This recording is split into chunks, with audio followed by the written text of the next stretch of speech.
यह एक नई कहानी है। अगर आप लोगों को अच्छी लगे तो लाइक, कमेंट, सब्सक्राइब जरूर करना। चलते हैं कहानी में। एक हैंडसम बॉय शावर के नीचे खड़ा शॉवर ले रहा था। वह शावर के नीचे बहुत ही ज्यादा अट्रैक्टिव और हॉट लग रहा था। उसकी बॉडी और उसकी मसल्स किसी भी लड़की को अपनी तरफ अट्रैक्ट करने के लिए काफी थी। Broad chest, white skin, attractive biceps. वह हैंडसम बॉय शावर लेते हुए बाहर रखे अपने फोन पर चल रही प्रेजेंटेशन को सुन रहा था। उस हैंडसम बॉय ने शावर को ऑफ किया। बाथरोब को पहनते हुए बाहर आकर अपने फोन को उठाते हुए कोल्ड वॉइस में कहा, मुझे ये प्रपोजल पसंद आया और इसके लिए मुझे हाईवे की जमीन चाहिए। फोन के दूसरे साइड वाले शख्स ने कहा, मिस्टर रघुवंशी, यह इम्पॉसिबल है। क्योंकि मैं पिछले 3 साल से उस जमीन को खरीदने की कोशिश कर रहा हूँ।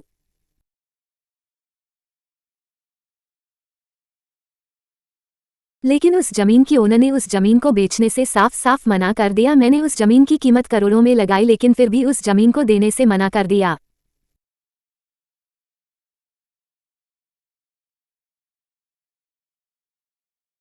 उस हैंडसम बॉय ने अपने फोन को ड्रेसिंग टेबल पर रखते हुए ऑफिस सूट को पहनते हुए कोल्ड टोन में कहा, काव्यांश, रघुवंशी को ना सुनने की आदत नहीं है। जो चीज उसकी नहीं होती या तो वह उसे बर्बाद कर देता है या तो वो सका नामो निशान मिटा देता है। कौन है ये ऑनर जो जमीन को बेचना नहीं चाहती?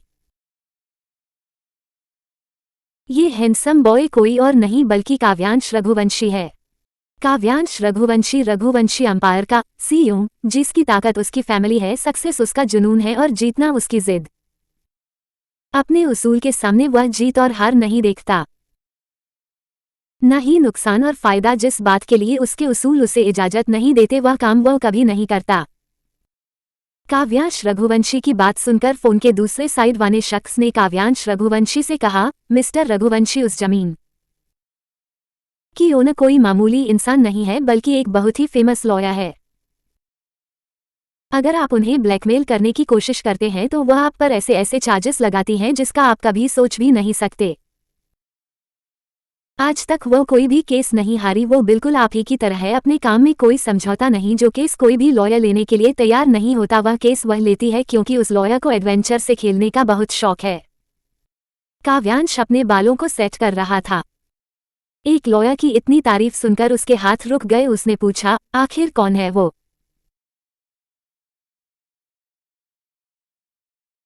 जिसकी तुम इतनी तारीफ कर रहे हो, जो लड़कियों से बेहद नफरत करता है, आज खुद एक लड़की की तारीफ कर रहा है। इम्प्रेसिव। उस शख्स ने मुस्कुराते हुए कहा, मिस्टर रघुवंशी, मैंने अपने करियर में बहुत सी लड़कियां देखी, लेकिन इस लड़की जैसी कभी नहीं देखी थी। जब आप उसे देखेंगे तो आपको लगेगा कि मैं झूठ बोल रहा हूं, क्योंकि उसके चेहरे पर इतनी मासूमियत है कि कोई भी धोखा खा जाए। मैंने उसके चेहरे की मासूमियत देखकर उस लॉयर को रिश्वत और धमकी तक दे दी थी और उसके बदले में मुझे हफ्ते तक लॉकअप में रहना पड़ा। काव्यांश फोन को अपने कान से लगाते हुए कहा, इंटरेस्टिंग। अब उस लॉयर का नाम भी बताओगे? कौन है वह? फोन के दूसरे साइड वाले शख्स ने कहा, कांची अग्रवाल। काव्यांश खुद को ड्रेसिंग मिरर में देखते हुए फोन को डिस्कनेक्ट करते हुए एटीट्यूड टोन में कहा, Kanchi Agarwal, wait and watch. ये सब सोचते हुए काव्यांश अपने रूम का डोर ओपन किया तो उस रूम के बाहर 10 से ज्यादा बॉडीगार्ड खड़े थे। काव्यांश रूम से निकलकर सीढ़ियों से होते हुए नीचे चला गया। सभी बॉडीगार्ड उसके पीछे पीछे चलने लगे। काव्यांश जब नीचे आया तो सारे स्टाफ लाइन में खड़े होकर अपने सिर को झुककर काव्यांश को ग्रीट करने लगे। काव्यांश सभी को नजरअंदाज करके डाइनिंग एरिया में आ कर खड़ा हो गया तो एक स्टाफ ने उसके लिए चेयर खींची। काव्यांश चेयर पर बैठते हुए आईपैड को उठाकर आईपैड की स्क्रीन को स्क्रॉल करने लगा।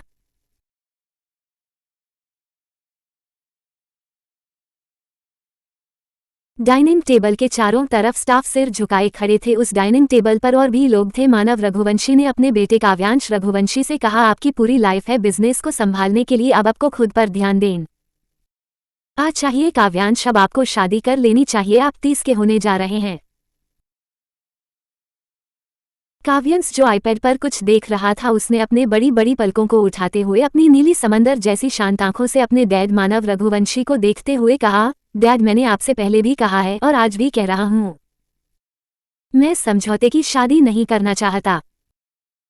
जिस दिन मुझे किसी से प्यार हो जाएगा मैं शादी कर लूंगा। काव्यांश अपनी बात पूरी करता उससे पहले साक्षी अग्रवाल ने कहा, और यह कब होगा बेटा, आपकी यही बात हम 3 साल से सुनते आ रहे हैं, अब आपको क्या चाहिए? आपने इतनी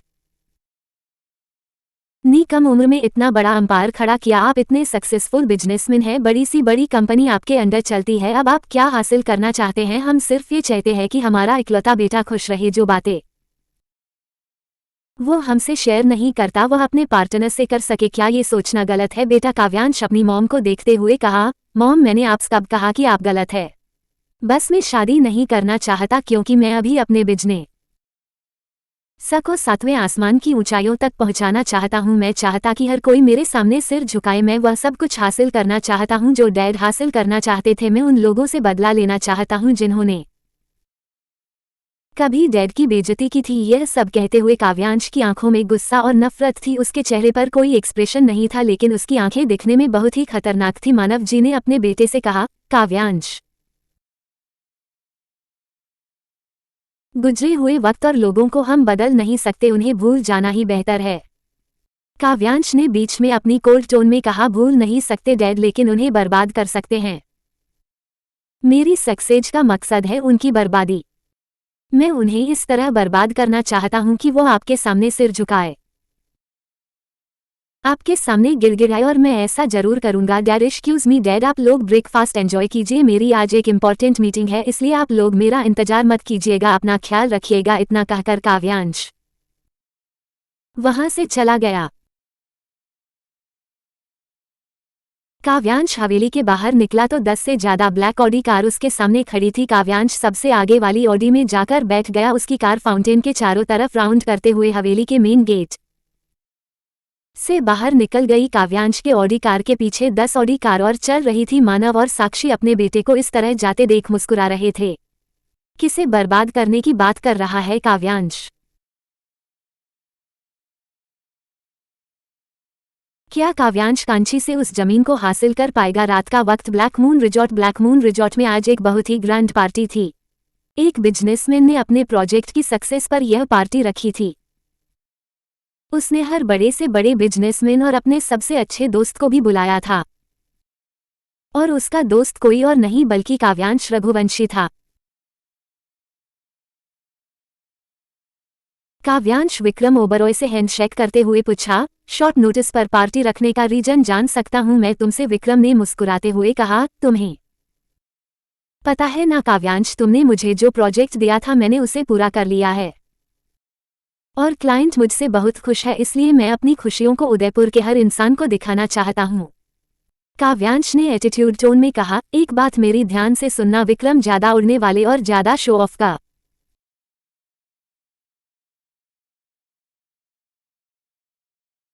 रहने वाले इंसान अक्सर जमीन पर मुंह के बल गिरते हैं। कांग्रेचुलेशन मिस्टर विक्रम ओबरॉय, विक्रम ने मुंह बनाते हुए कहा, तुम मेरी खुशियों को देख नहीं सकते ना? काव्यांश ने ड्रिंक का शिप लेते हुए कहा, तुम तो जानते हो मैं उन खुशियों को एंजॉय नहीं करता जो मैं लोगों को दान में देता हूँ। तुम मुझे अपना फ्रेंड मानते हो, पर मैं तुम्हें अपना फ्रेंड नहीं मानता। मैं ऐसे इंसान को अपना फ्रेंड नहीं मान सकता जो धोखा देकर सक्सेस अचीव करता है। मुझे धोखे और झूठ से बेहद नफरत है। अगर किसी चीज को हासिल करना है तो सच बोलकर भी हासिल किया जा सकता है, जरूरी नहीं कि झूठ और धोखे का नकाब पहना जाए। विक्रम ने काव्यांश से कहा, ये तुम्हारे लिए कहना आसान क्योंकि तुम्हारा लक अच्छा है। ये सब छोड़ो, इस पार्टी को एंजॉय करो, मैंने डांसर बुलाए हैं तुम्हारे लिए, डांस को एंजॉय करो। विक्रम ने इतना ही कहा था कि पार्टी हॉल की सारी लाइट ऑफ हो गई और 2 डांसर के ऊपर लाइट ऑन हुई और म्यूजिक प्ले हुआ। वह दोनों डांसर हाथों को हवा में रोल कर रही थी और अपनी कमर को हिला रही थी। उनका डांस ऐसा था कि हर आदमी उनकी तरफ अट्रैक्ट हो रहा था। वह दोनों डांसर ने बेली डांसर का ड्रेस पहना था। और उनके चेहरे पर नकाब थे। उन दोनों डांसर अपनी कमर को मटकाते हुए गाया, लैला मैं लैला ऐसी हूँ लैला हर को चाहे मुझसे मिलना अकेला, लैला मैं लैला ऐसी हूँ लैला हर का।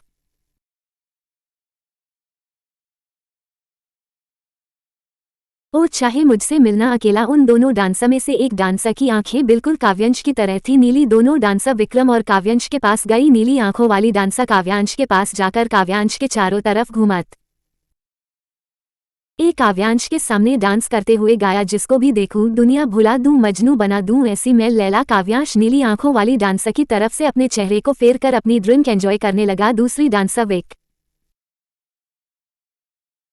के करीब जाकर अपने हाथों को विक्रम के चेस्ट पर फेरते हुए गाया, ओ लैला आहा लैला लैला हे, मोहब्बत का दस्ता तुम्हें नाग है क्या, तुम्हारे भी दिल में लगी आग है क्या। विक्रम ने उस डांसर के हाथ को पकड़ लिया तो उस डांसर ने अपने हाथ को विक्रम के हाथ से छुड़ाकर अपने हाथों को विक्रम के गले में डालकर बड़ी ही छेकी तरफ गिरने लगी तो विक्रम ने उस डांसर की खुली कमर को पकड़ लिया। वह डांसर विक्रम की बाहों में झूलते हुए गाया, मेरे लिए क्या लैला तड़पते हो तुम भी,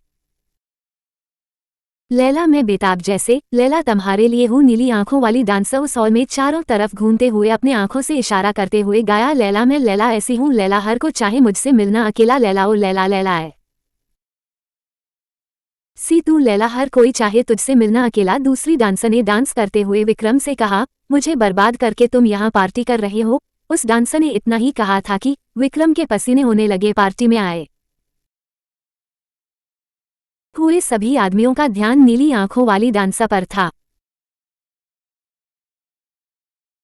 विक्रम ने इसी का फायदा उठाया और वह दूसरी डांसर का हाथ पकड़े हुए पार्टी हॉल से चला गया। नीली आंखों वाली डांसर ने उन दोनों को जाते देखे वे स्माइल कर रहे छोटी ही थी। उसने किसी को कुछ इशारा किया, लाइट ऑफ हुई और वह वहां से गायब हो गई। नीली आंखों वाली डांसर पार्टी से निकलकर गार्डन एरिया में आ गई थी। उस डांसर का पीछा करते हुए एक लड़का भी आ गया था। उस लड़के ने उस डांसर से कहा, तुम काफी अच्छा डांस करती हो, मुझे तुम्हारा डांस बहुत ही ज्यादा पसंद आया। तुम सिर्फ डांस करती हो, यह मर्दों को खुश भी करती हो। काव्यांश गार्डन में बने फाउंटेन के पास फोन पर किसी से बात कर रहा था। काव्यांश ने फोन पर किसी को ऑर्डर की टोन ने कहा, मुझे कल सुबह तक कांची अग्रवाल की इन्फॉर्मेशन चाहिए। मेरे ऑफिस आने से पहले मेरे डेस्क पर उस लॉयर की फाइल होनी चाहिए।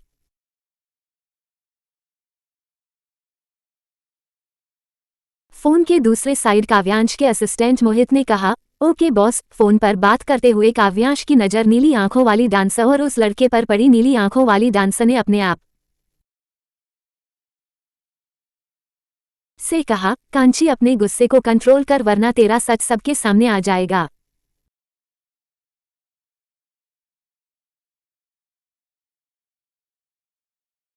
जी हाँ, ये डांसर कोई और नहीं बल्कि फेमस लॉयर कांची अग्रवाल है, जो इस कहानी की फीमेल लीड है। काव्यांश कांची को देखते हुए खुद से कहा, ऐसी लड़कियां लड़कियों के नाम पर कलंक है। इन जैसी लड़कियों को अपनी लिम छोटी ईटा पता नहीं होती। उस लड़के ने एक झटके से कांची का हाथ पकड़ते हुए कहा, चलो न डार्लिंग मजे करते हैं। कांची जैसे ही उस बदतमीज लड़के को थप्पड़ मारने को हुई, उसकी नज़र फाउंटेन के पास खड़े काव्यांश पर पड़ी। काव्यांश को देखकर कांची ने खुद को कंट्रोल किया। उसने अपने हाथों की मुट्ठी बना ली, अपने हाथ को उस लड़के से छुड़ाने की कोशिश करने लगी। वह बदतमीज लड़का अपनी लिमिट क्रॉस करने लगी। वह बदतमीज लड़का कांची को किसका रने की कोशिश करने लगा। वह बदतमीज लड़का कांची को किस करता उससे पहले किसी ने उस लड़के के कॉलर को पीछे से पकड़कर एक झटके से उस लड़के को कांची से दूर कर दिया। किसने कांची को बचाया होगा? कांची, जिसने अपनी आंख बंद की हुए थे। जब उसे कुछ वक्त बाद कुछ महसूस नहीं हुआ तो उसने अपनी आंखें खोली तो उसकी आंखों के सामने एक हैंडसम सा चेहरा था। ये हैंडसम चेहरा किसी और का नहीं बल्कि काव्यांश रघुवंशी का था। काव्यांश अपनी ब्लू कोड आंखों से कांची को घूर रहा था। वह लड़का जैसे ही काव्यांश के करीब आने को हुआ तो काव्यांश ने पलटकर अपनी खतरनाक ब्लू आंखों से उस लड़के को देखा तो वह लड़का हवा की तरह गायब हो गया। काव्यांश जब वहां से जाने को हुआ तो कांची ने काव्यांश से कहा, थैंक यू। काव्यांश कांची की तरफ पलटकर कांची को ऊपर से लेकर नीचे तक देखते हुए पूछा, वाई? कांची, जिसके चेहरे पर अभी भी नकाब था, उसने काव्यांश सा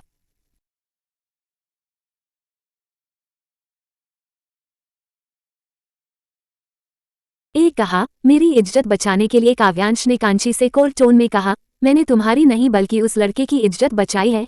कांची जिसकी सिर्फ नीली आंखें दिख रही थी वह अपनी नीली आंखों से हैरानी से काव्यांश को देख रही थी। कांची को अपनी तरफ इतनी हैरानी से देखते देख काव्यांश ने उसी टोन में कहा, तुम जैसी घटिया डांसर को बचाने के लिए काव्यांश रघुवंशी अपना इम्पोर्टेंट टाइम बर्बाद नहीं करेगा। मैंने उस लड़के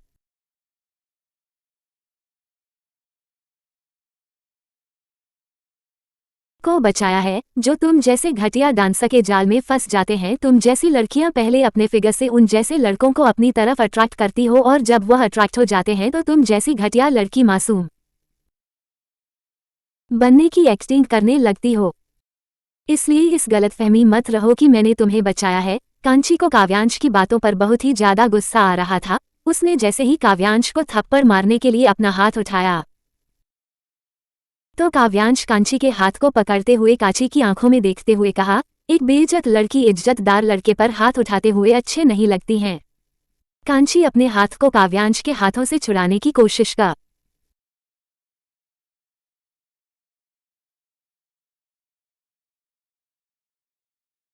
करते हुए कहा, माइंड योर लैंग्वेज मिस्टर, तुम अपनी लिमिट क्रॉस कर रहे हो। खुद को इज्जतदार आदमी मानते हो ना, तो एक इज्जतदार आदमी पर ऐसी लैंग्वेज अच्छी नहीं लगती है। काव्यांश कांची के हाथ को और कसकर पकड़ते हुए एक झटके से कांची को अपने करीब खींचकर कांची के हाथ को उसके बैक से लगाते हुए कांची से कहा, पहली और आखिरी बार मैं तुम्हें वार्निंग दे रहा हूं, मुझसे दोबारा कभी मत टकराना वरना ये काव्यांश रघुवंशी अपनी सारी शराफत भूल जाएगा। इतना कहकर काव्यांश ने एक झटके से कांची को खुद से दूर कर धक्का दे दिया। काव्यांश के धक्का देने से कांची का पैर मुड़ गया और वह जैसे ही जमीन पर गिरने को हुई कांची ने काव्यांश के कॉलर को कसकर पकड़ लिया। कांची के अचानक ऐसे कॉलर पकड़ने से काव्यांश भी संभल नहीं पाया और वह दोनों साथ में जमीन पर गिर गए। वह दोनों जैसे ही जमीन पर गिरे उन दोनों के होंठ आपस में टच हो गए। उन दोनों के होठों के बीच एक पतला सा नकाब था। उन दोनों को देख ऐसा लग रहा था जैसे उनके होंठ और उनके नाक एक दूसरे से चिपक गए हो। वह दोनों एक दूसरे की आंखों में देखने लगे। ऐसा लग रहा था जैसे वक्त रुक सा गया हो। कांची जमीन पर थी और काव्यांश कांची के ऊपर था। कांची की आंखों में आंसू आ गया तो वही काव्यांश की आंखें गुस्से से लाल हो गई। काव्यांश एक झटके से कांची के ऊपर से उठकर बिना कांची की तरफ देखे हुए वहां से चला गया।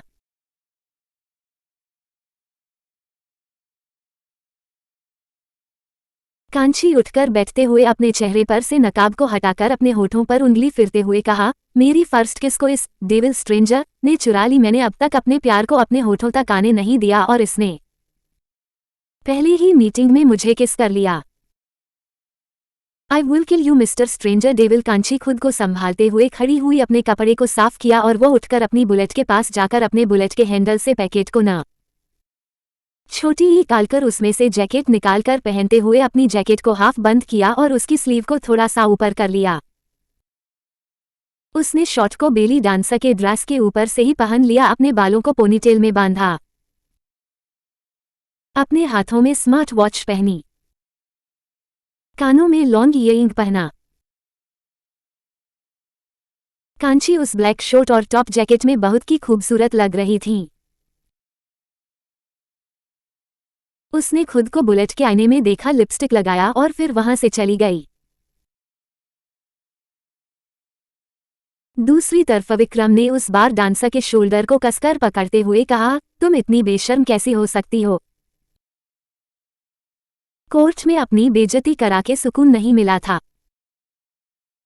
जो यहां भी अपनी बेइज्जती कराने आ गई थी मिस त्रिशा। त्रिशा ने विक्रम के गाल पर एक जोरदार का थप्पड़ मारते हुए कहा, तुम इतने घटिया कैसे हो सकते हो।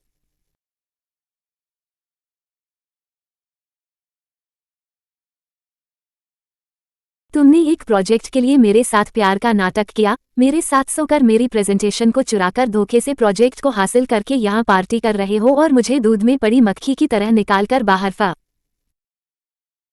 कर दिया। तुम अच्छे से जानते थे कि यह प्रोजेक्ट मुझे मिलेगा, इसलिए तुमने ये सब प्लानिंग की क्योंकि पिछले मीटिंग में क्लाइंट को मेरा प्रेजेंटेशन पसंद आया था, ना कि तुम्हारा। तुम एक प्रोजेक्ट को पाने के लिए इतने नीचे गिर सकते हो, मैंने ये कभी सोचा नहीं था। विक्रांत अपने गाल पर हाथ रख बेशर्म की तरह मुस्कुराते हुए कहा, प्यार और जंग में सब कुछ जायज होता है डार्लिंग। तो क्या हुआ? मैंने तुम्हें चीट किया तो क्या हुआ? मैंने तुम्हारे प्रेजेंटेशन को चुराकर प्रोजेक्ट को हासिल कर लिया तो क्या हुआ? मैंने तुम्हें कोर्ट में सबके सामने गलत साबित कर दिया। भूल जाओ कि हमारे बीच कुछ हुआ था, भूल जाओ कि हमने साथ में सेक्स किया था। सब कुछ भूल कर आगे बढ़ने को हो तो जिंदगी कहते हैं। अगर तुम मेरे साथ सेक्स करने की कीमत चाहती हो तो बताओ तुम्हें कितना चाहिए, मैं तुम्हें दूंगा। लेकिन इस लड़ाई को यहीं खत्म करते हैं। तुम्हें तो पहले भी केस नहीं करना चाहिए था। तुम जानती थी कि विक्रम ओबरॉय से कोई नहीं जीत सकता, क्योंकि विक्रम ओबरॉय को शब्दों से खेलने का बहुत शौक है। आखिरकार कोर्ट में सबके सामने तुम्हारी ही बेइज्जती हुई और मैं मासूम साबित हो गया। तुम कभी साबित नहीं कर पाओगी कि मैंने तुम्हारे साथ गलत किया है, तुम्हें चीट किया है। इसलिए मैं फ्री की एडवाइस दे रहा हूँ, रख लो, बाद में जाकर तुम्हें बिजनेस में काम आएगी। प्यार और बिजनेस में सब कुछ जायज होता है। इतना कहकर विक्रम जैसे ही पलटा, उसके गाल पर एक झन्नाटेदार थप्पड़ पड़ा। उस थप्पड़ की गूंज उस एरिया में गूंज उठी। किसने विक्रम को थप्पड़ मारा? क्या ये सही है कि प्यार और जंग में सब जायज होता है? विक्रम को थप्पड़ किसी और ने नहीं बल्कि कांची ने मारा था। कांची ने विक्रम को देखते हुए कहा, क्या कहा तुमने? Everything is fair love and business. Vikram अपने गालों पर हाथ रखे हुए कांची को घूरते हुए कहा, how dare you. Kanchi Vikram के हाथ को कसकर पकड़ते हुए विक्रम से कहा, अभी बताती हूँ कि डेयर किसे कहते हैं। इतना का हकर कांची विक्रम के हाथ को पकड़े हुए घसीटते हुए विक्रम को पार्टी की हॉल में बीचों बीच लाकर खड़ा करते हुए विक्रम के हाथ को छोड़ते हुए माइक को लेते हुए कहा, hello ladies and gentleman, attention please. Kanchi के इतना ही कहने से सभी बिजनेसमैन कांची की तरफ देखने लगे। कांची को देख सभी आदमियों की आंखें खुली की खुली रह गई। कांची को देख कोई भी आदमी नहीं बता सकता था कि यह वही डांसर है जो कुछ वक्त पहले डांस कर रही थी। काव्यांश बिल्कुल कांची के सामने आकर खड़ा हो गया। काव्यांश को देख कांची ने अपने दूसरे हाथ की मुट्ठी कसकर बम द कर ली और काव्यांश को घूरने लगी। काव्यांश जब कांची को अपनी तरह देखते देखा तो उसे बहुत ही अजीब लगा, क्योंकि वह भी कांची को पहचान नहीं पाया। कांची ने सभी की तरफ देखते हुए कहा, आप सभी ने पार्टी में बहुत कुछ एंजॉय किया, ड्रिंक डांस क्यों नहीं एक मूवी एंजॉय की जाए। तभी एक बिजनेसमैन ने कांची से पूछा, वैसे मिस तुम हो कौन? आपका इंट्रोडक्शन। कांची ने मुस्कुराते हुए कहा, mister Adhiraj Singhania, textile company के सीईओ। आप कब से लोगों का इंट्रोडक्शन लेने लगे? और वैसे भी इंट्रोडक्शन में क्या ही रखा है, हम तो यहाँ मूवी एंजॉय करने आए हैं तो वही करते हैं। कांची के मुंह से अपना पूरा नाम सुनकर अधिराज सिंघानिया पूरी तरह से शॉक्ड हो गए। उन्हें यकीन नहीं हो रहा था कि इतनी मासूम और कम उम्र दिखने वाली लड़की तनी ज्यादा फॉरवर्ड होगी। काव्यांश अपने एक्सप्रेशनलेस चेहरे से कांची को देखे जा रहा था। उसे कांची की पर्सनैलिटी काफी इंटरेस्टिंग लगी। कांची ने किसी को इशारा किया तो वह पार्टी हॉल पूरी तरह से अंधेरे में समा गया। तभी एक प्रोजेक्टर पर त्रिशा और विक्रम के बीच की बातों की वीडियो चली। वीडियो के देखने के बाद सभी लोग पूरी तरह से शॉक्ड रह गए। पार्टी हॉल में दोबारा से लाइट ऑन हो गई। विक्रम गुस्से से कांची को खा जाने वाली नजरों से घूर रहा था। तभी विक्रम के पास उस प्रोजेक्ट के ओनर ने आकर विक्रम के गाल पर एक जोरदार का थप्पड़ मारते हुए कहा, तुम्हें शर्म नहीं आई? एक प्रोजेक्ट को हासिल करने के लिए तुमने एक लड़की का फायदा उठाया। तुम इतने घटिया आदमी निकलोगे मैंने सोचा नहीं था। तुम मर्द हो भी कि नहीं? विक्रम ने अपने दोनों हाथों की मुट्ठी बना ली। आज से पहले उसकी इतनी बेइज्जती कहीं नहीं हुई थी। काव्यांश खड़ा विक्रम को देख रहा था। उसने पहले ही विक्रम को वार्निंग दे दी थी, लेकिन विक्रम अपनी सक्सेस में इतना अंधा हो गया था कि उसे काव्यांश की बातें बिल्कुल भी समझ में नहीं आई। प्रोजेक्ट के ओनर ने विक्रम से कहा, मैं ये प्रोजेक्ट मिस त्रिशा कपूर को देता हूँ और आज से और अभी से मैं तुम्हें हमेशा के लिए ब्लैक लिस्ट में डालता हूँ, समझे तुम।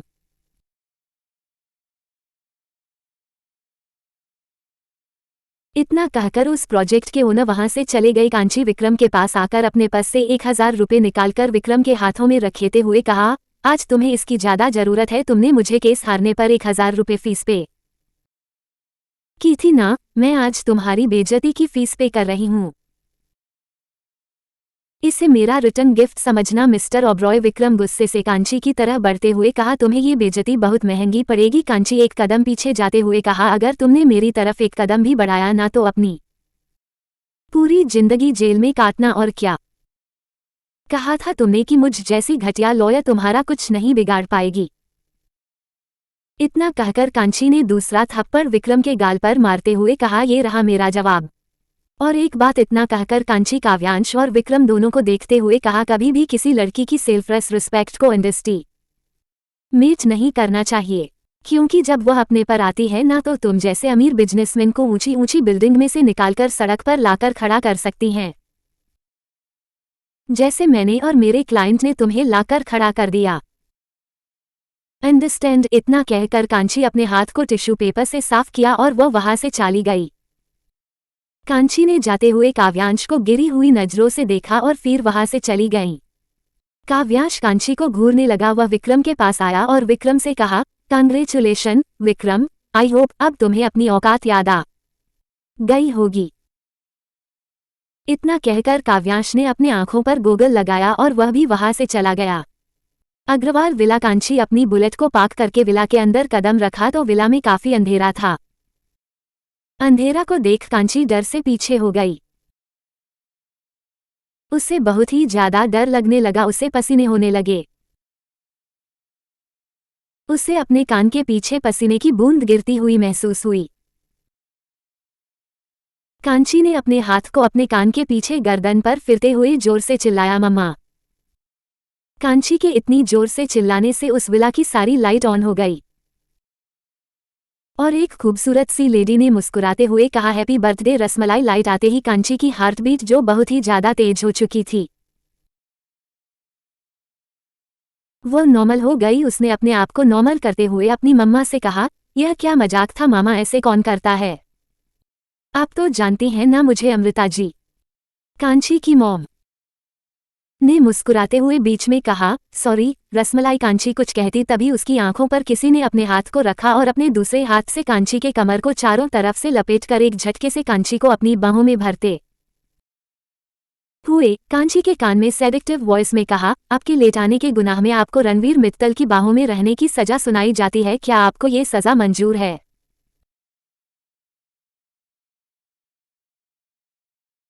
कांची रणवीर के हाथ पर अपने हाथ रखते हुए कहा, मेरे जानू हमें आपकी यह सजा मंजूर है। रणवीर ने कांची के कान में कहा, happy birthday my love. Kanchi के होंठों पर एक प्यारी सी मुस्कुराहट आ गई।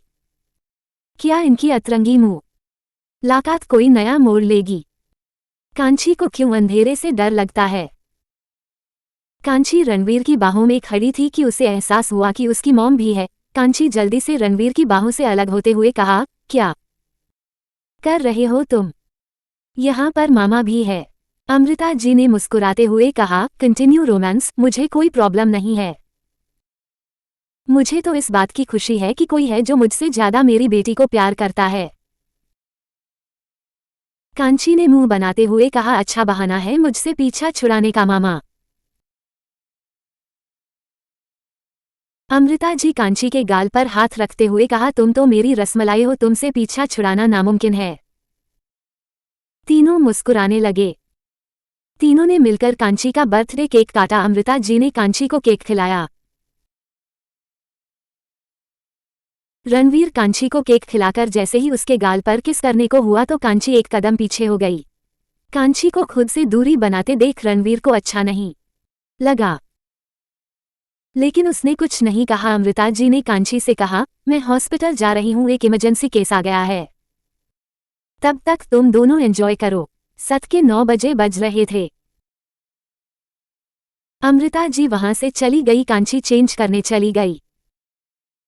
रणवीर लोन में चला गया। कुछ वक्त बाद कांची नाइटी सूट पहने अपने हाथों में 2 कप कॉफी लिए हुए लोन में आकर रणवीर की गोद में बैठते हुए रणवीर से पूछा, क्या हुआ? मुझसे नाराज हो? रणवीर ने कांची से कहा, अब इतना प्यार क्यों दिखा रही हो? पहले खुद ही दूर करती हो और फिर खुद अब करीब आ रही हो। कांची कॉफी को रणवीर को देते हुए कहा, तुम तो जानते हो ना, मुझे मम्मा के सामने रोमांस करना बिल्कुल भी पसंद नहीं है और तुम ये भी जानते हो मेरे क्यूटी पा। मैं तुम्हें नाराज नहीं कर सकती। तुम्हें मुझे किस करना था ना, मैं आज तुम्हें किस करने की परमिशन देती हूँ। ओके, रणवीर ने मुस्कुराते हुए कहा, क्या बात है? आज एडवोकेट कांची अग्रवाल अपने बॉयफ्रेंड को किस करने की परमिशन दे रही है? लगता है किसी ऐसे क्लाइंट से मिलकर आई है जिसने आपको काफी अच्छा रिलेशनशिप पर लेसन सिखाया है। रणवीर ने इतना ही कहा था कि कांची को काव्यांश की याद आ गई। काव्यांश की याद आते हैं कांची के चेहरे का एक्सप्रेशन बदल गया।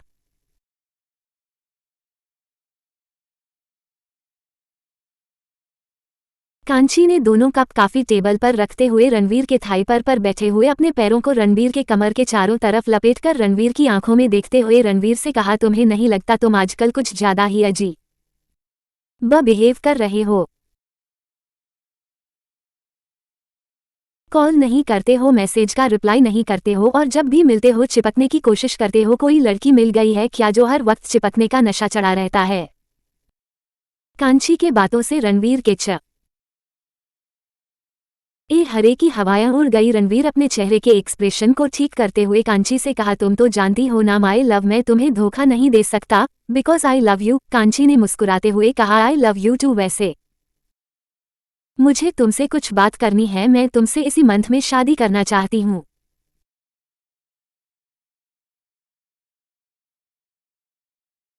अब तक तुम मुझसे शादी करना चाहते थे तो मैं डिले कर रही थी, लेकिन अब मैं मिसेज कांची रणवीर मल्होत्रा बनना चाहती हूँ। Mister Ranveer Malhotra, will you marry me? Ranveer के होठों पर प्यारी सी मुस्कुराहट आ गई। रन बड़ी हीरा ने मुस्कुराते हुए कहा, यस माय लव। इस दिन का तो मैं कितनी दिन से इंतजार कर रहा था। तो हम 1 हफ्ते बाद शादी करें? कांची ने मुस्कुराते हुए कहा, हाँ हम कोर्ट मैरिज करेंगे। दोनों ने काफी देर बाद की। रणवीर अपने घर जा चुका था। कांची बहुत थक चुकी थी, इसलिए वह अपने रूम में आकर अपने बेड पर लेट गई और सीलिंग को घूरने लगी। वह जब जब अपनी आंखें बंद करती उसे काव्यांश का चेहरा नजर आता।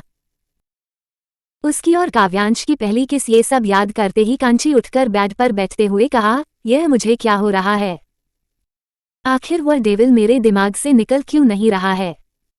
आज से पहले किसी ने मेरी इस तरह बेइज्जती नहीं की, लेकिन उसने की और अब मेरी रातों को नींद भी छीन ली उस डेविल ने। इतना कहकर कांची अपने चेहरे को पिलो से ढकते हुए चिल्लाते लगी, आ आ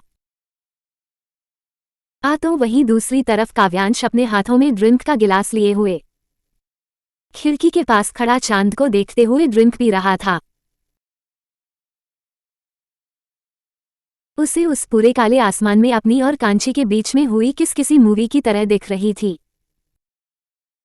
आज से पहले कोई भी लड़की उसके इतने करीब नहीं आई थी जितना कांची आई थी। काव्यांश अपनी लाइफ पार्टनर के लिए एक ऐसी लड़की तलाश कर रहा था जिसे पैसों से नहीं, उससे प्यार हो, जो हर प्रॉब्लम में उसके साथ खड़ी हो। काव्यांश एक बहुत ही बड़ा बिजनेसमैन था, लेकिन उसकी पसंद एक मामूली इंसान की तरह थी। ये सब सोचते हुए काव्यांश ने एक नाम लिया, कांची अग्रवाल। कल आपसे मुलाकात होगी। अगली सुबह Agarwal villa. Kanchi living area में बैठे कॉफी की सिप लेते हुए आईपैड पर कुछ चेक कर रही थी कि तभी अग्रवाल विला के एना रोड पर नॉक हुआ। कांची ने विला के मेन डोर को ओपन किया तो उसके सामने फॉर्मल सूट पहन एक लड़का खड़ा था। कांची ने उस लड़के को देखते हुए पूछा, आप कौन हैं?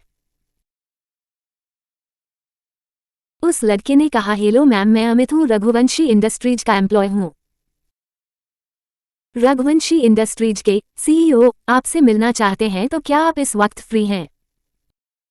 अगर हाँ तो आप मेरे साथ चल सकती हैं। कांची ने मुस्कुराते हुए कहा, मिस्टर अमित, आपने सुबह सुबह ड्रिंक की हुई क्या? अमित अजीब नजरों से कांची को देखने लगा। कांची ने अमित को देखते हुए कहा, एक बात आप मेरी ध्यान से सुने, अगर आपके बॉस मुझसे मिलना चाहते हैं तो वो खुद आकर मुझसे मिले, अपने आदमी को भेजने की जरूरत नहीं है और मैं उनसे मिलने क्यों जाऊं, मेरा उनसे कोई काम नहीं है। अमित ने एक्सप्रेशन लेस चेहरे से कांची से कहा, देखिए मैम, मेरे बॉस किसी से मिलने नहीं जाते हैं, लोग उनसे मिलते जाते हैं। अगर आप कोई तमाशा नहीं चाहती है तो प्लीज मेरे साथ चलिए, बहुत ही ज्यादा इम्पोर्टेंट है। कांची गुस्सा आने लगा था। कांची थोड़े गुस्से से कहा, क्या कहा तुमने तमाशा? तुम जानते भी हो तुम किससे बात कर रहे हो? अगर मैं चाहूँ ना अभी के अभी तुम्हें लॉकअप में डलवा सकती हूँ। बॉस को मिलना है तो वो खुद आकर मिले, अब तुम जा सकते हो, गेट आउट। रघुवंशी इंडस्ट्री। काव्यांश अपनी चेयर पर बैठा लैपटॉप पर काम कर रहा था। अमित ने नजरें नीचे किए हुए काव्यांश से कहा, बॉस उन्होंने आपसे मिलने से इनकार कर दिया है।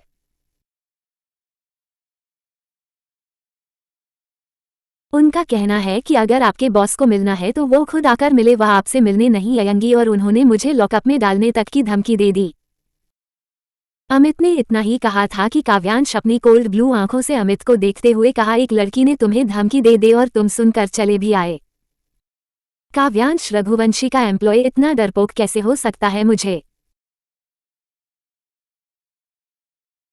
अपने ऑफिस में इतने डरपोक और फालतू लोग नहीं चाहिए। रिसेप्शन पर से टर्मिनेशन लेटर लो और निकलो यहां से, मोहित ने कहा। लेकिन बॉस, काव्यांश अपनी चेयर से उठकर खड़ा होते हुए कहा। काव्यांश रघुवंशी को लेकिन पर किंतु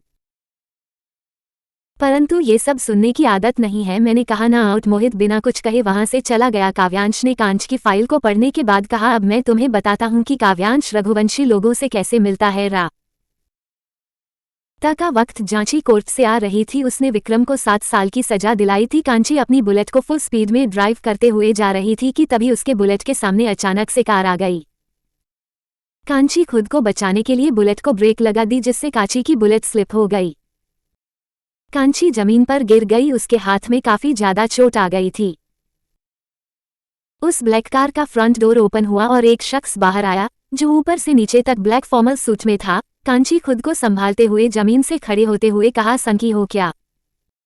दिमाग नहीं है क्या तुम्हारे पास? कांची ने जब उसने सामने देखा तो वह भी हैरान हो गई, क्योंकि उसके सामने कोई और नहीं बल्कि काव्यांश रघुवंशी खड़ा था। काव्यांश को देखकर कांची का गुस्सा बढ़ गया। उसने गुस्से से कहा, आर यू साइको?